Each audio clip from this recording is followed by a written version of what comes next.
ஆனந்தி வணக்கம். தாய்லாந்து நாட்டினுடைய பிரதமர் பெடோங்டன் சினவத்தை இடைநீக்கம் செய்து நாட்டு நீதிமன்றம் உத்தரவிட்டிருக்கிறது. இந்த ஒரு உத்தரவு, இந்த செய்தி என்பது அந்த நாட்டில் ஒரு மிகப்பெரிய பரபரப்பை ஏற்படுத்துகிறது. என்றால் ஒரு பிரதமரை இடைநீக்கம் செய்து நீதிமன்றம் உத்தரவிடும் அளவுக்கான விவகாரம் என்பது நாட்டில் போதாகரமாக மாறியிருக்கிறது.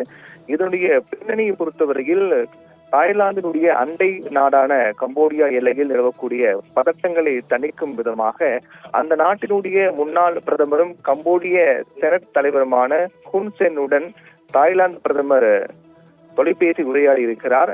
அப்போது அந்த ஹுன் சென்னை சமாதானப்படுத்தும் நோக்கில் தங்கள் நாட்டினுடைய, அதாவது தாய்லாந்து நாட்டினுடைய ராணுவ தளபதி குறித்து விமர்சித்து இவரே பேசுகிறார். தங்கள் நாட்டினுடைய ராணுவ தளபதி விமர்சித்து ஒரு நாட்டின் பிரதமரை பேசியிருக்கிறார்.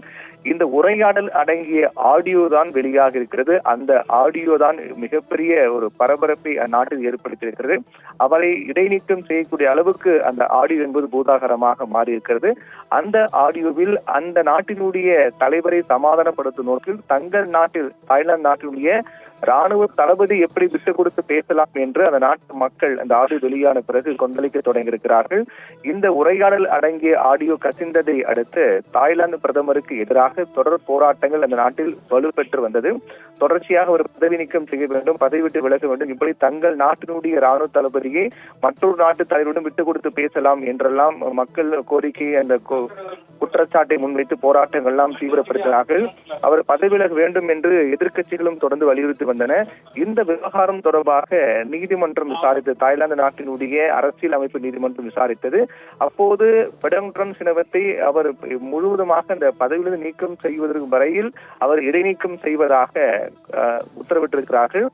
பிரதமர், தாய்லாந்தினுடைய பிரதமரே நெறிமுறைகளை மீறியதாக குற்றம் சாட்டப்பட்டிருக்கிறது. இந்த வழக்கு தொடர்ந்து விசாரிக்கப்பட இருப்பதால் அதுவரை பிரதமரை பதவியிலிருந்து இடைநீக்கம் செய்தும் அரசியல் அமைப்பு நீதிமன்றம் உத்தரவிட்டிருக்கிறது. நீதிமன்றம் தீர்ப்பு என்பது தற்போது அங்கு போராடக்கூடிய மக்களுக்கு ஒரு நற்செய்தியாகவே பார்க்கப்படுது. என்றால் தங்கள் நாட்டினுடைய ராணுவ தளபதியை மற்றொரு நாட்டின் தலைவருடன் எப்படி விட்டுக் கொடுத்து பேசலாம் என்று அந்த நாட்டு மக்கள் அந்த தாய்லாந்து பிரதமருக்கு எதிராக போராட்டங்கள் தீவிரப்படுத்தினார்கள்.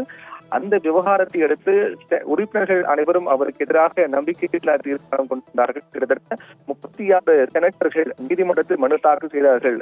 தாய்லாந்துடைய பிரதமர் அவர் பதவி நீக்கம் செய்ய வேண்டும் என்று கோரிக்கை முன்வைத்து 36 செனட்டர்கள் நீதிமன்றத்தில் மனு தாக்கல் செய்தார்கள். அந்த வழக்கு விசாரணை நீதிமன்றத்தில் நடைபெற்று வரக்கூடிய நிலையில் அவரை முழுவதுமாக பணி நீக்கம் செய்வதற்கு முன்பாக இந்த வழக்கு முழுவதுமாக விசாரித்து முடிக்கும் வரையில் அவர் இடைநீக்கம் செய்யப்படுவதாக அந்நாட்டு நீதிமன்றம் உத்தரவிட்டிருக்கிறது. இந்த உத்தரவு அங்கு போராடி வரக்கூடிய மக்களின் கோரிக்கைக்கு ஏற்ப கிடைத்திருப்பதாக செய்தியாக பார்க்கப்படுகிறது.